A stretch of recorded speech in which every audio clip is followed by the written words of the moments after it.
We both have our checkered shirts. All right. Those colors are great.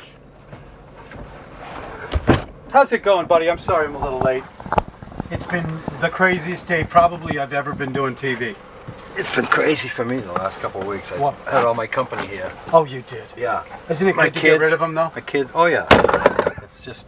Do I need this on? Yeah, you do. Keep the beeping out. Yep. But you had so many people, huh? It was fun. Yeah, last Friday, my 75th birthday. So. I heard. Yeah. So. You heard?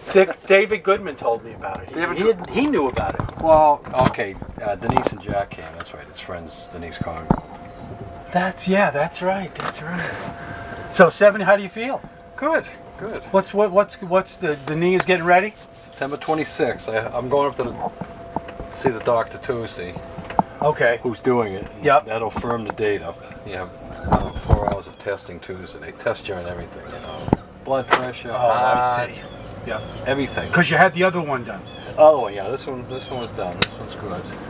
This one here is nowhere near as sore as it was last. This one was, like a month before last year. So that part feels good. But the doctor said you got to do both of them, and you can't do both of them together. And oh really? Yeah, I was not a candidate. Some people are a candidate. They have them both done together. Some people are not. Why wouldn't you be a candidate for that? Age? Possibility. That's a possibility factor. My legs were so bow-legged, touching each other. That could have been a factor. No two knees are the same. I did not know that. Yeah, he said, in the course of a week, he'll do 15 to 20 knees, and no two operations will be the same. Unreal. Mainly it was arthritis. I had both of them scoped out, 25 years and 20 years. When I went back and had some pictures taken about a year ago this time, the x-ray showed there was just bone on bone. There was nothing more to scope out. So, you make a decision. Do you want to medicate yourself? Do you want to see if you're a candidate to have surgery? Whatever. So, what do you think of Medicare, Dick? Medicare's good. It's very good. My mom had it before she passed away. Yeah. She had no money. It was so important. First of all, you don't have to go through the embarrassing situation at the front desk when they say, "What is your insurance?" They don't even think of anybody paying for anything in cash anymore. Yeah, they see you coming and they go. Yeah. So that's the first thing. What's your insurance? And if I don't know, I've never been in that situation, but I have a feeling if you say, "I don't have any insurance," well, you might want to go down the hall and talk to him. I think that's the feeling I get. It's only a guess. But the health insurance in this country, whether it's good, bad, or neither, is based upon having insurance. Yeah. And the better insurance you have, the better you're going to get taken care of. So that's kind of sad. I think Medicare is good. Yeah. Yes, I think that everybody should have it personally. But that's another story. I don't want to talk politics. No, I know. But you and I pretty much agree, though. Over the years, let's let people know. You and I have been working together for years. We've never done a drive-by shoot. This is it. Yeah. This is the first one ever. First time you invited me in this vehicle. Wow. I feel. You know what? It excited. popped in my head. I was thinking, sports is coming. We're about to launch what season is this, Dick? This will be my 32nd football. Unbelievable. Yeah. And then all the other sports following behind it. But that first year was me, Chris Worth, and I forget the redheaded guy, cameraman's name. And it just sort of going in. This big switchover came when Bob Laundrie came back to the island. And somehow somebody knew that he had some camera experience, and Bud Egan, I believe, at Marine Home Center, or Alice Erickson maybe, at Marine Home Center, contacted Bob and made him a deal. And I didn't know anything about it, but I found out later I guess Marine Home Center had a 10-year lease on the contract at that time with whoever it was. Yeah. I'll say Comcast. I don't think Comcast wasn't around then. But Egan, Mr. Egan there. But he had it with some whatever the cable company on the island back in 85, 87, probably 87, 88. Whatever the cable company, he had a 10-year lease with him. So the deal, he wanted to get it out from under him.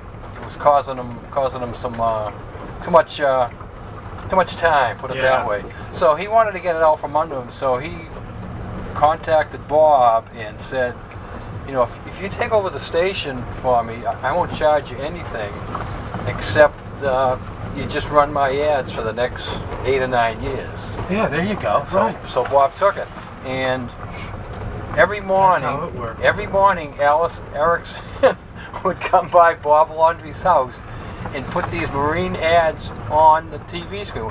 When you turn the TV on the net, you'd see 15 or 20 Marine Home Center ads going through. Come in and get your bedwear. Come in and buy your plants. All these different. She would change them almost daily, and so that's how it. And then at the end of that period of time, Bob had to make a decision, and he had to take out a lease with the cable company, and it was very friendly at that time. And then sort of along those lines, you came aboard.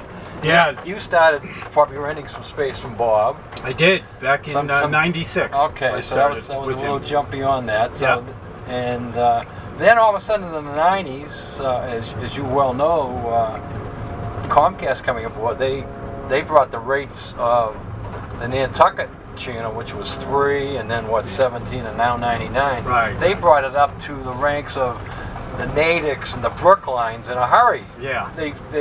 They said, oh, no, you can't keep that little rate that you've been having for all these years. You're gonna be on par with Newton and everything. So the rates went out of the roof. Yeah, they did. Yeah, and that's when Bob, I think 2 or 3 years in a row, they sort of doubled his rate. Yes, that's right. And first couple of times I said, well, if we want to keep doing this, Bob, I'll see if I can get a couple more ads. And so he said, okay. And when it happened the third time, he said, no, he said, I don't care if you get the ads, I just don't want to pay them that anymore. Yeah. But then I stepped in. You stepped in because it was more of a business. Yeah, it was. I saw the opportunity. It was a hobby. It was really a hobby for Bob. Right.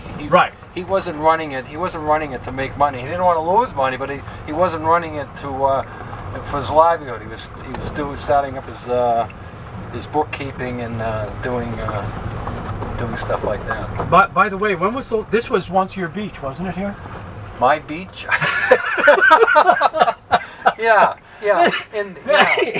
This is when I new beach. When I came back from San Francisco, yeah, I took off my headband and went right in I have never, honestly, Dick. I mean, I've never been down here. I mean, I've been here before, but many years ago. I've been out.